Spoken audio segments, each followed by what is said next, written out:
Ya udahlah, sekarang saya rela mau diapain aja. Masalahnya ceweknya Pak RK juga banyak, bukan saya doang. Nggak usah di-spill, nanti juga pada bermunculan.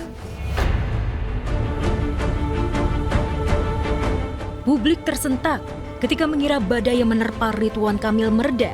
Yang terjadi justru sebaliknya. Badai yang lebih dahsyat kini menghantam RK.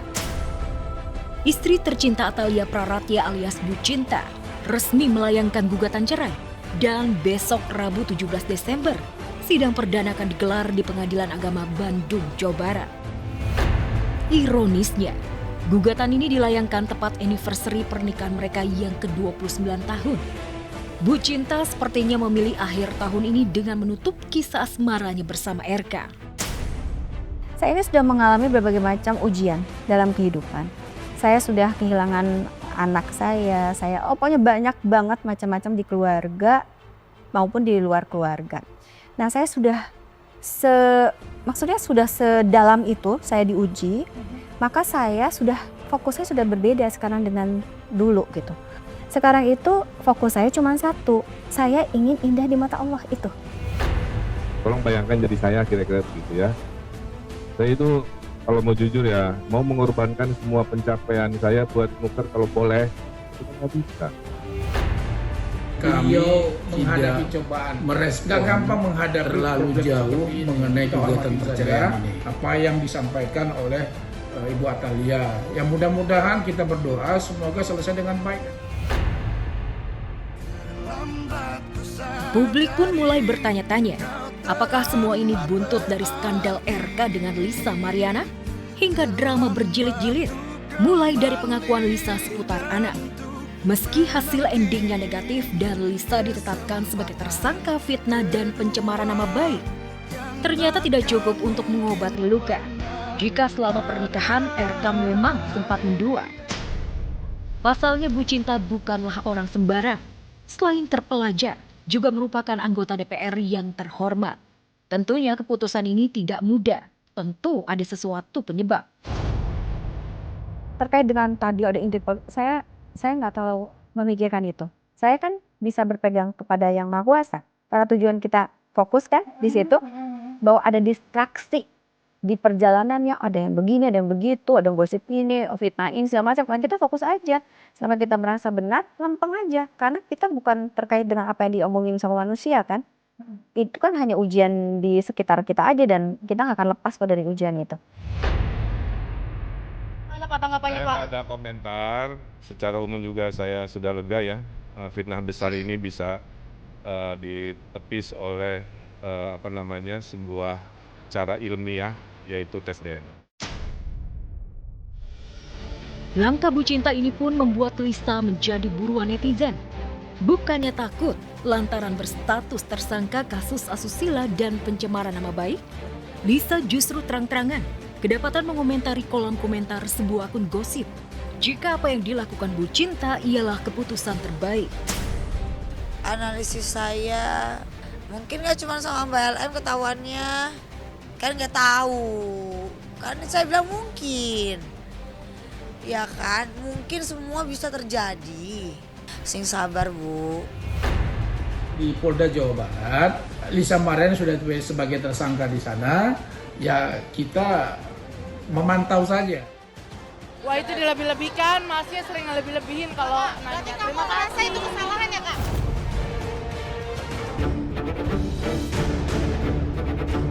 Jak perebut suami orang alias pelakor dan terlapor perzinahan membuat posisi Inara Rusli benar-benar terpojok.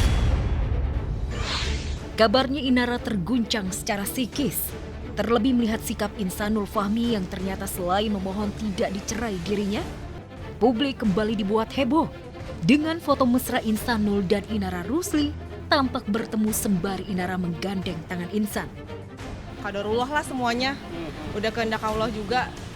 Ya Allah lah sebaik-baiknya saksi ya gimana perbuatannya mereka. Lihat di Ono berdua gitu kan, kayak nantangin bini tuanya gitu. Beredarnya foto mesra itu memicu spekulasi dari sejumlah netizen yang menilai Inara dan Insanul sebenarnya tidak benar-benar ingin berpisah. Sebagian warganet menduga sikap keduanya hanya untuk mendorong Mawa mencabut laporannya di Polda Metro Jaya. Aku lagi bikin lagu sekarang ini, judulnya Pelakor. Kok kamu nggak tahu malu? Di belakangku, kamu selingkuh. Nanya inspirasi lagi, udah jelas-jelas lagi terjadi begini. Inara justru mendapat serangan dari Virgon, sang mantan suami. Virgon membongkar sikap minus Inara yang diam-diam mau menjual rumah dan sudah menggadaikan BPKB mobil. Hal itu membuat mantan mertuanya Eva Manurung meradang. Saya tahu itu beli mobil dengan harga berapa, enak aja lu mentek-tekin. Terus karena atas nama lu anak lu mau singkirin. Selain itu, Virgon dipastikan akan menggugat hak asuh anak-anak. Oh itu udah pasti, karena sudah memberi contoh yang gak baik. Katanya kondisinya tertekan pemirsa, butuh penanganan dari psikiater. Tapi kabar terbarunya malah ketahuan gandengan lagi dengan Inzano Fahmi. Mendingan Mbak Inara Rusli menekuni bidang baru deh. Aku juga setelah berpikir-pikir layak juga kalau Virgon ini marah besar pemirsa. Sampai bongkar perilaku minus Inara Rusli. Serta akan mengancam gugat hak asuh anak. Sepertinya memang ini dramanya makin runyam gak sih pemirsa?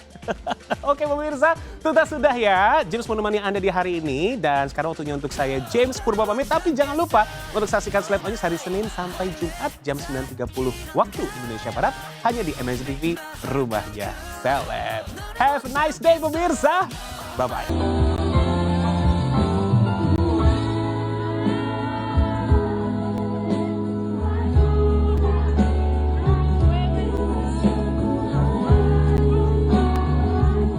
Penyanyi Raisa tak kuasa menyembunyikan duka mendalam yang masih terasa di hatinya. Belum genap 1 bulan ditinggal sang ibu untuk selamanya, Raisa kembali ke atas panggung dengan hati yang rapuh. Di depan ribuan penonton, ia tiba-tiba terisak membiarkan air matanya jatuh. Sejenak ia berhenti menyanyi dan mencurahkan isi hatinya. Itu cuma berubah alam aja ya. Tapi cintanya pasti terus ada dan pasti terus akan mengalir. Dan aku berdoa banget semoga suatu saat aku bisa berjumpa lagi dan berkumpul lagi. Ya, tahun ini memang tahun terberat bagi Raisa. Ujian maha dahsyat menerpa hidupnya. Ia kehilangan 2 cinta sekaligus. Cinta sejati dari seorang ibu dan cinta dari sang suami Hamis Daud yang telah berpaling hatinya pada wanita lain. Dan di penghujung tahun ini pula, Raisa resmi menyandang status janda. Setelah Senin kemarin Pengadilan Agama Jakarta Selatan resmi memutus cerai secara first take melalui e-court. Kami diberikan kesempatan untuk bukti tambahan, terus tadi sudah kami sampaikan bukti tambahannya, ada juga kesimpulan. Nanti kalau soal putusannya rencananya diupload, putusannya itu diupload karena kan kita ajukannya melalui e-court, jadi nanti akan diupload.